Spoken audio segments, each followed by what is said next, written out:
अस्सलाम वालेकुम स्टूडेंट्स। आज हम सीखेंगे कि ज्योमेट्रिक सीक्वेंस क्या होती है। पहले इसकी डेफिनेशन देखेंगे, इसका कंसेप्ट सीखेंगे और उसके बाद इसके जो न्यूमेरिकल्स हैं वो सीखेंगे और उसका जो nth टर्म फाइंड करना है वो सीखेंगे। तो पहले आइए इसका कंसेप्ट देखते हैं कि ज्योमेट्रिक सीक्वेंस है क्या और उसके बाद स्टेप बाय स्टेप चलेंगे।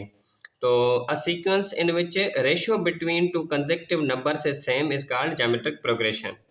एक ऐसी सीक्वेंस, एक ऐसी प्रोग्रेशन जिसके दो सिलसिलावार नंबर में जो रेशो है वो सेम आ जाए तो उसे कहा जाता है ज्योमेट्रिक प्रोग्रेशन।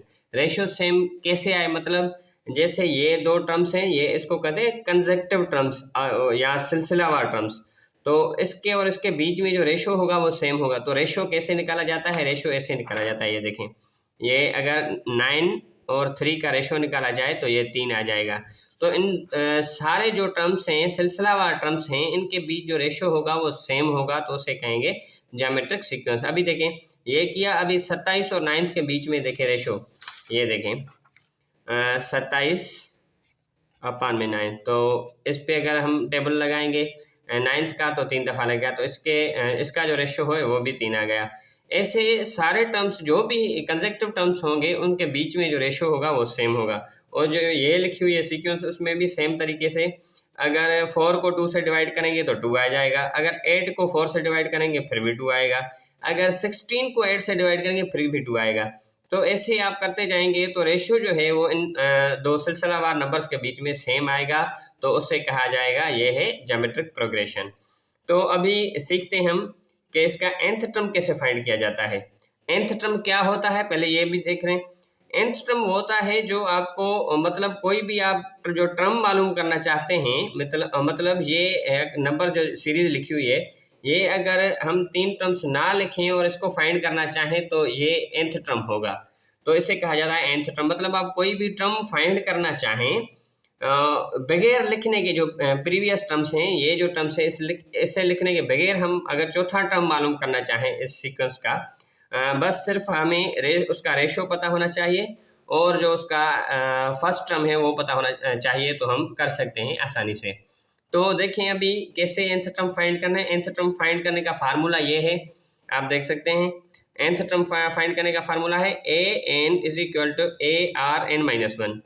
तो अभी देखें जो a क्या है यहाँ पे, r क्या है, n क्या है, ये तीनों टर्म्स हम डिस्कस करेंगे। तो जो a है वो है फर्स्ट टर्म। फर्स्ट टर्म मतलब ये सीक्वेंस का ये टर्म है, ये है a, मतलब इसको फर्स्ट टर्म कहा जाएगा, ये a है। और जो r है वो है कॉमन रेशो, जो हम मैंने आपको निकाल के दिखाया कि दोनों टर्म्स के बीच जो रेशो सेम होता है वो होता है कॉमन रेशो, उसको कहा जाता है। तो ये r जो है वो कॉमन रेशो को रिप्रेजेंट करता है। और अभी देखेंगे हम n नंबर ऑफ टर्म्स, जो नंबर आप मालूम करना चाहते हैं। मतलब कैसे, मतलब ये देखें, ये पहला टर्म है, ये दूसरा है, ये तीसरा है, ये चौथा है। अगर आप 5वां टर्म मालूम करना चाहते हैं तो 5वें टर्म नंबर ऑफ टर्म ये लिखेंगे। अगर आप 5वां मालूम करना चाहते हैं तो n की जगह 5 लिखेंगे। अगर चौथा मालूम करना चाहते हैं तो n की जगह 4 लिखेंगे। और जो भी आप नंबर मतलब मालूम करना चाहते हैं टर्म, वो आप लिखेंगे n के जगह पे। तो अभी देखें, इसको हम nth टर्म मालूम करके देखते हैं इनका। तो ये देखें, अगर ये सीक्वेंस है, अगर इसका हम nth टर्म मालूम करना चाहें, या ये सीक्वेंस है इसका हम nth टर्म मालूम करना चाहें, ये थोड़ा इजी होगा तो ये मालूम करते हैं पहले। तो अभी देखें, इसका जो पहला टर्म है वो है 2, तो a उसके बराबर हो जाएगा। और जो r है, कॉमन रेशो है इन दोनों का, वो क्या है, 2, वो भी 2 है, मैंने आपको निकाल के दिखाया। और उसके बाद जो n है, मतलब आप कौन सा टर्म फाइंड करना चाहते हैं, तो ये देखें 1 2 3 4 5वां टर्म हम मालूम करना चाहते हैं, तो इधर 5वां टर्म आएगा। तो हम मालूम करना चाहें वो कौन सा होगा, तो अभी देखें इसके जगह पे लिखेंगे हम 5।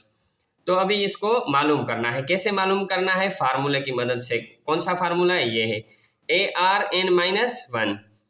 तो अब वैल्यूज पुट करते हैं। n जो है वो nth टर्म को रिप्रेजेंट करता है।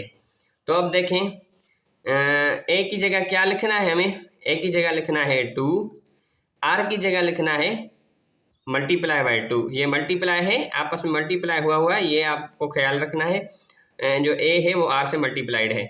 तो अब देखें n-1, इसका जो पावर है r का, ये जो n-1 है पावर में दिया गया है, तो इसके पावर में n-1, तो n की जगह क्या लिखेंगे 5, और 5 में से एक माइनस करना है, ये फार्मूले में है।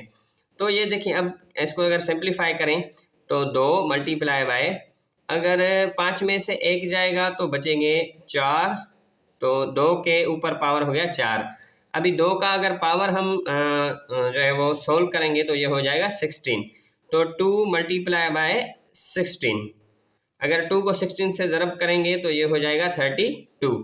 तो इस सीक्वेंस का जो ये टर्म है, जो नेक्स्ट टर्म है, वो 32 आ गया।